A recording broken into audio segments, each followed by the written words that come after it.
What's going on, guys? So I'm happy to share that my 2022 goal is to make my first alpha build that can be played and tested um, by family, friends, and also all the Discord members that keep asking me and commenters on my YouTube channel. When can we play the game? So I decided to make like a smaller version with a little like the basics of each area with crafting, combat, and and gathering. And this is initially what I've come up with the past week. And I'll just go through this quick, and then I'll go into, because there's questions on the shop system, I'll go into that after. So for what I did this week was kind of just make an entire layout and of one piece of terrain, no beach or anything like that, but just I put the bandits over here, so there'll be like a little bit of combat, and I gotta tweak the AI and all that other kind of stuff so they chase the player and they could slide and they don't slide when they chase him. So that's that corner here. This was where the beach was, so I just disabled it for now. But I do want to have like a little bit of fishing in the game, so I made it so you could have your a little bit of a river and a lake, and like each body of water will have a different type of or multiple type of fish that can be caught just for testing. Um, Going to this side here, we have the forest, which I did a while back with the trees and rocks and grass and stuff like that. So you'll be able to chop down the trees and even like grow crops and stuff here, and break some rocks to get some more materials. So that's the basics. And once you clear some of the land, you'll be able to till the soil and make some grow some crops. This corner here. You'll need a pickaxe to get through here. But basically destroying this rock will allow you to go into the cave, and then I'll be able to randomly generate different levels, and the further down, the more valuable ore and rocks and things like that. So basic cave levels there.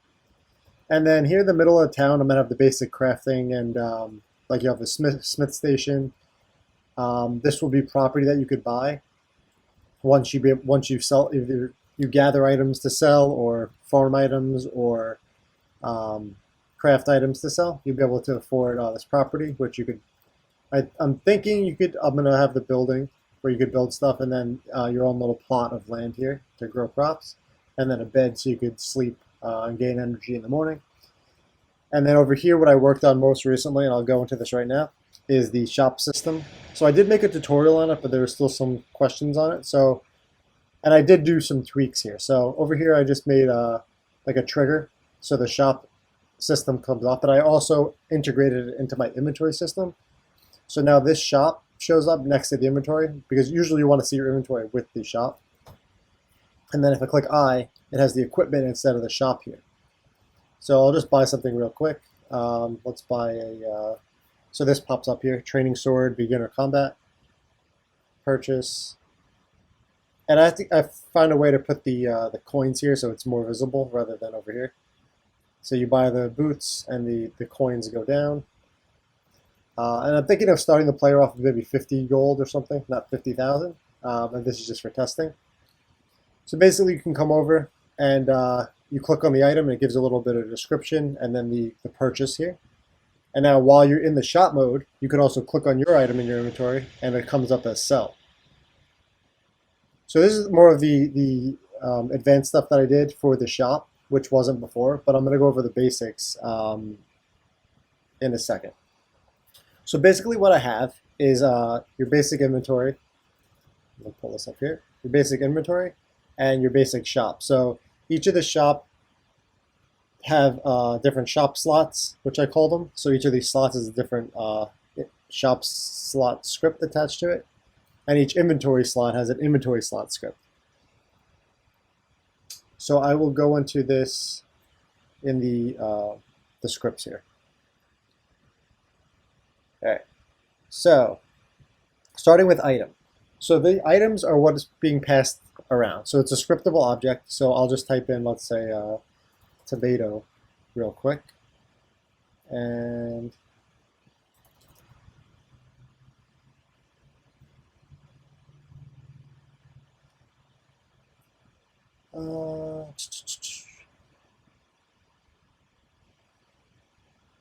Okay. So if I click on this item tomato, which is created, so you can't really see it, but I'm going to go to game object, actually assets, create, and then there's going to be a drop down. So this is where I made all my scriptable objects, which you see here. Anything you derive from scriptable objects is going to be a menu item that you can actually create. So I created this from the assets create, and each of the items has a name, an icon, is it stackable, description, value. And when this item gets passed around, that's what shows up in the inventory. So you know what kind of inventory, what item it is, and the value. So that's that part. The inventory.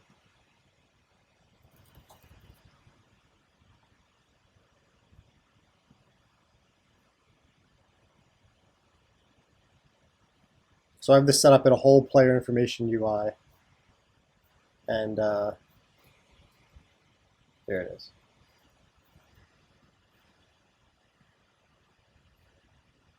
So for this purpose, I'm just going to enable everything.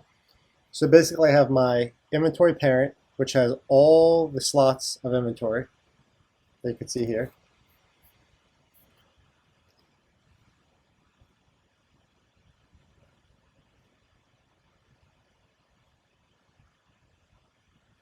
And over here, you have the inventory slot script, which is this script here.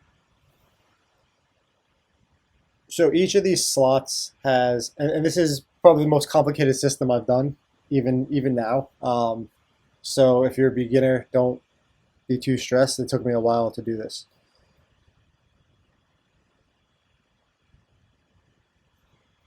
Okay, so the inventory slot script has a slot for the item, and then once an item is added, it updates all the information related to that item. So the icon of the item, the quantity of the slot. So normally I just do one, but if it's, you add more of a specific item, you could add multiple.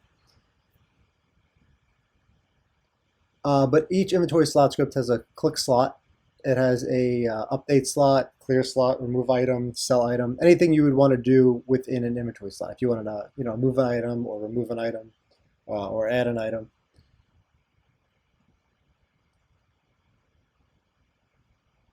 So when an item is actually in it, so let me just add something here, like a random item. Let's say X for example, the current quantity. So when I start the game,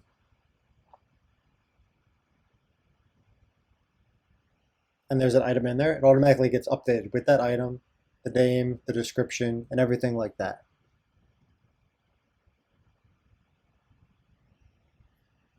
Now for the shop script, it's the same exact thing. So if I go to the shop slot script,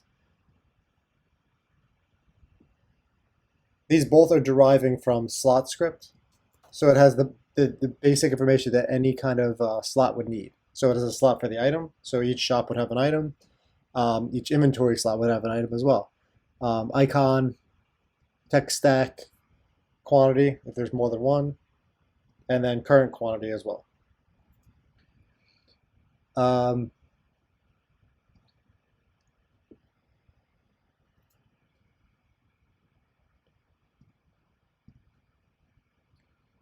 So when the player, so each of these slots have an item button on here.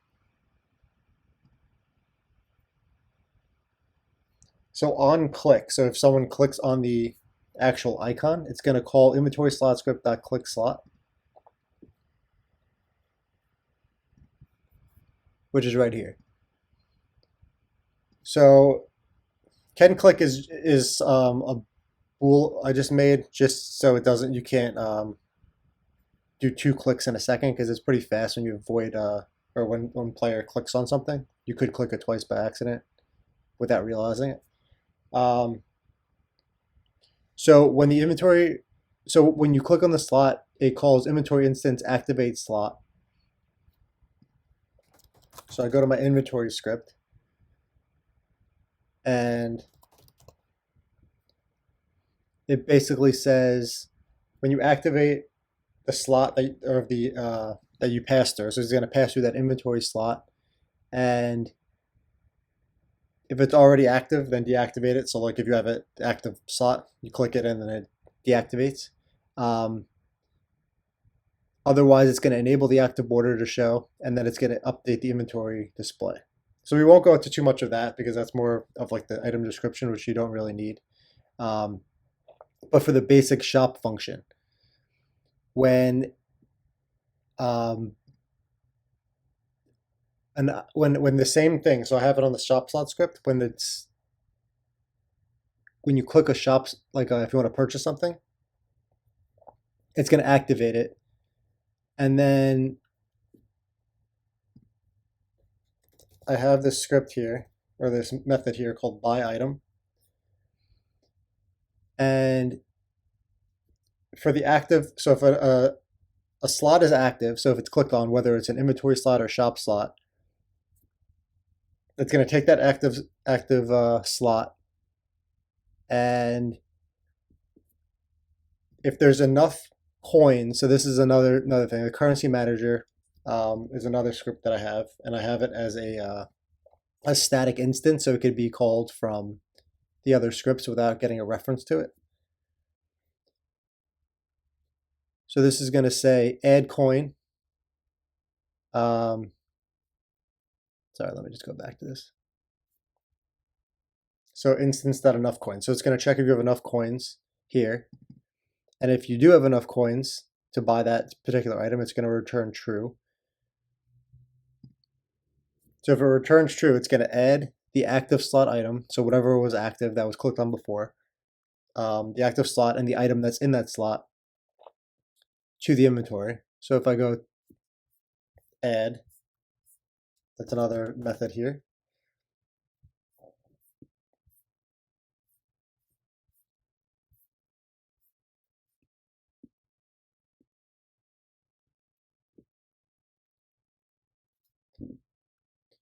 So basically what it's doing is if you don't have anything stackable, you don't have to worry about the checking if there's a stack and things like that. It's basically just finding that the open slot then, and then adding current quantity of 1, and then adding that particular item to your inventory. So it's adding the current quantity plus 1, saying item added. Update UI is just updating the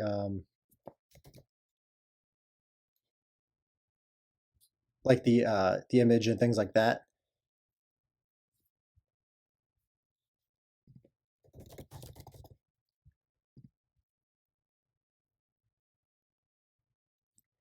So this takes the icon sprite and updates that and enables the icon. It takes the quantity and updates that. And otherwise, if there's no item, it's just going to put everything as null and blank. So all those item slots that are in there that are blank, this is what you see here.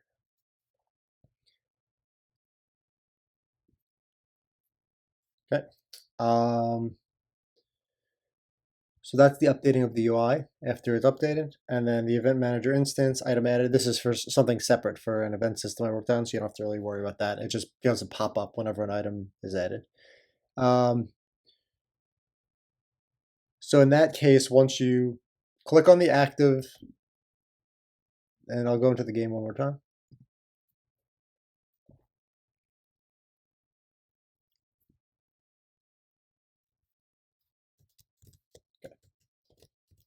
So what I showed before, so you click on the active, this becomes the active slot, the shop slot script, and then you can click over here, buy, and that will add it to the inventory. So I'll go back to the button now that shows the buy.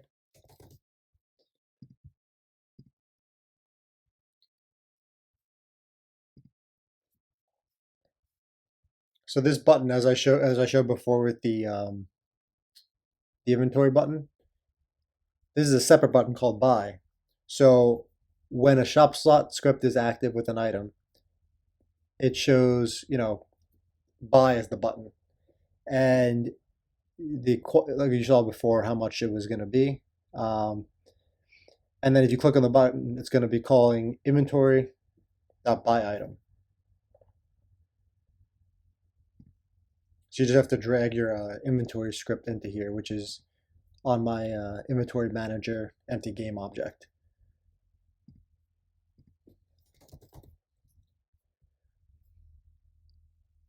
So as I said before, if the active slot is the shop slot script, then it's going to take that as the active slot. If there's enough coins to buy that item, it's going to add that item, and it's going to remove the coins from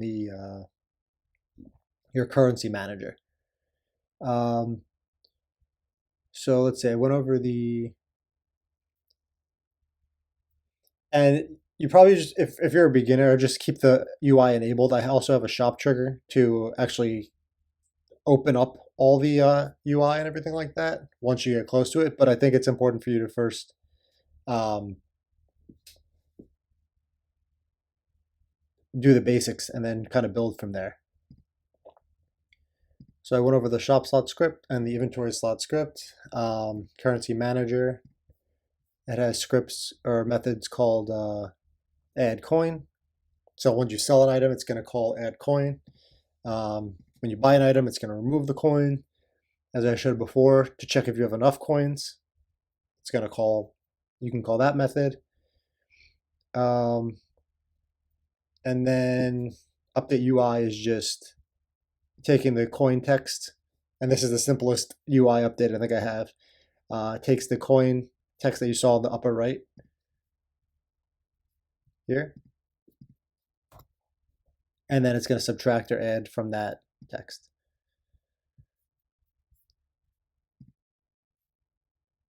So everything, to make it simpler for myself, most of my scripts that you see here are all in this game manager. So I always know, like, I could always reference, if I can't reference it as a static instance, I can, I could just get component within game manager. So it makes it more organized for myself. So I have my currency manager here, which I could add or remove from, and then all of my inventory scripts here. But they're mainly static instances, so I could reference them from anywhere, which is helpful. And especially this works usually only if there's like one version of it. So that's why you have this singleton here, because you don't want multiple instances of your inventory because it could really screw things up. All right, so that's the basics of it. I mean, if you guys want to reference my other video, if you had questions on the shop system,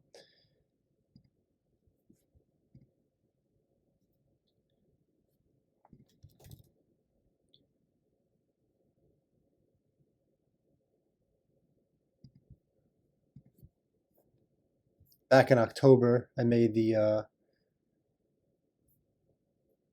actually October of last year, I made the first tutorial for it, and I went into a little bit more detail, and I attached copies of the scripts, so you could read through that.